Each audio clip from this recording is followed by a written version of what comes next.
Deus abençoe a todos vocês em nome de Jesus. Eu começo essa live mostrando a beleza, uma beleza imensa da nascente, de uma das nascentes do Rio Jordão. E primeiro eu quero mostrar as imagens, algumas imagens. Olha só como é bonito o lugar. Muito bem.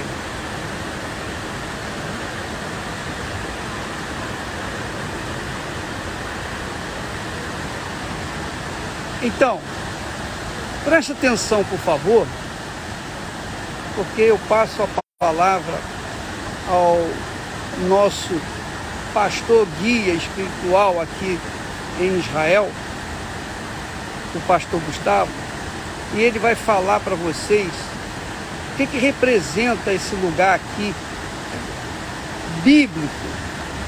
Esse aqui é o pé do Monte Hermon. Quando Jesus foi no Monte Hermon, lembra? Ele pegou Pedro, Tiago e João e subiu no Monte Hermon. Então, o que aconteceu? Eu quero pegar você.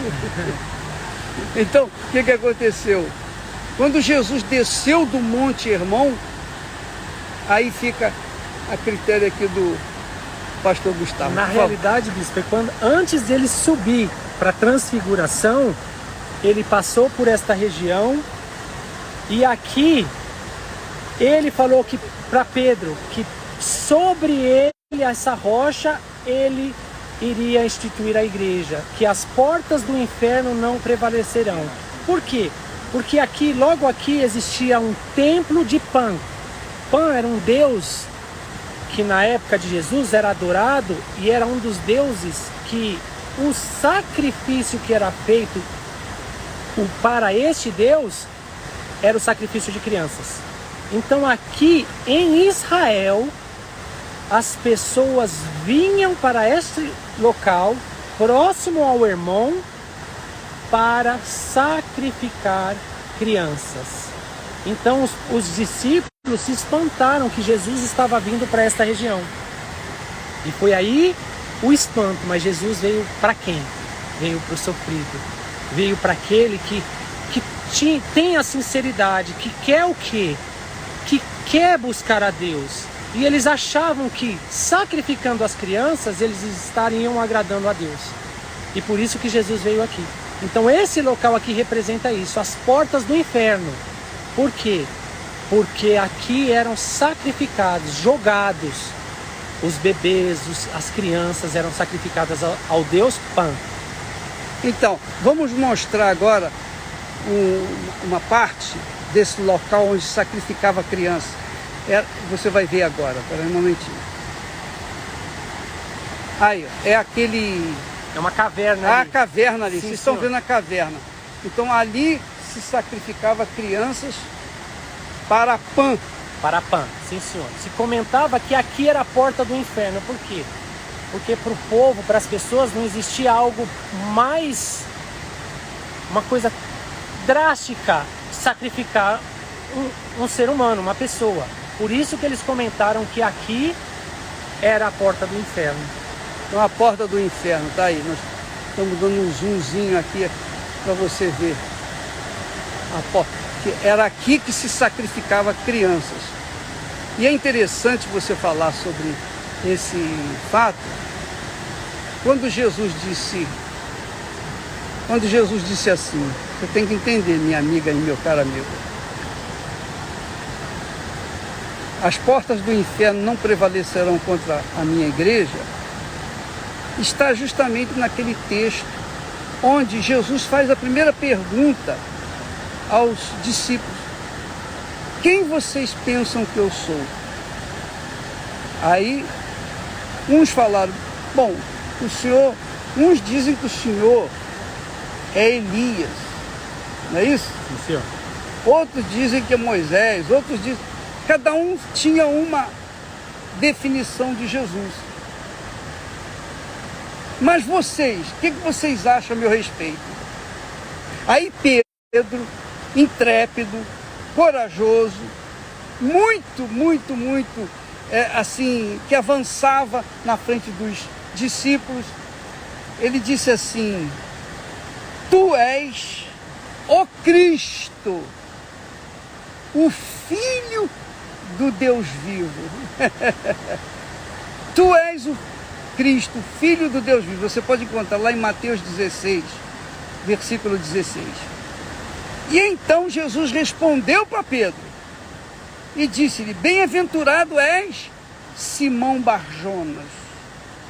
Você é um bem-aventurado, porque quem te revelou não foi carne nem sangue. Quem te fez essa revelação aí, que eu sou o Filho do Deus vivo, não foram os homens, não foram as religiões, mas foi meu Pai que está nos céus.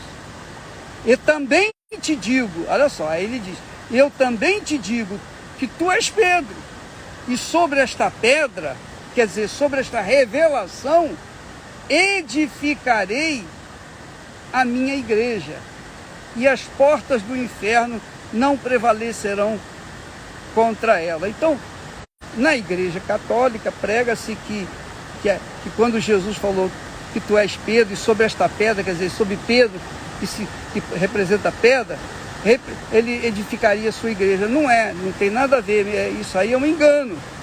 Isso não tem nada a ver com o texto sagrado. Quando Jesus fala, esta revelação que você recebeu, ô Pedro, foi meu Pai quem deu nos céus. É essa pedra fundamental que Jesus estava falando, não de Pedro, não de que Pedro era pedra, que pedra era Pedro. Não, nada disso. Nada disso. É a revelação que Jesus tinha dado, que o Espírito Santo havia dado a Pedro, essa revelação que tu és o Filho do Deus vivo. Essa revelação foi meu Pai. Quer dizer, quem revela que somos filhos de Deus é o Espírito Santo. É muito forte, muito forte, sim, senhor bispo. Essa revelação que transforma, que traz a realidade, a vida, né? Que transforma e que dá vida. Porque aqui as pessoas sacrificavam vidas para ter vida. E Jesus, Pedro recebeu essa revelação de Jesus, do Espírito Santo, que Jesus era o caminho para essa vida. A vida que as pessoas aqui estavam buscando. Neste lugar, buscavam vida. Um lugar de maldição. De maldição, de medo, de sacrifício de vidas. Ele entendeu essa revelação, ele recebeu essa revelação. Agora, isso aqui ensina pra gente, ô Gustavo, que somente quando a pessoa recebe o Espírito Santo, somente, ela entende que ela realmente é filha de Deus.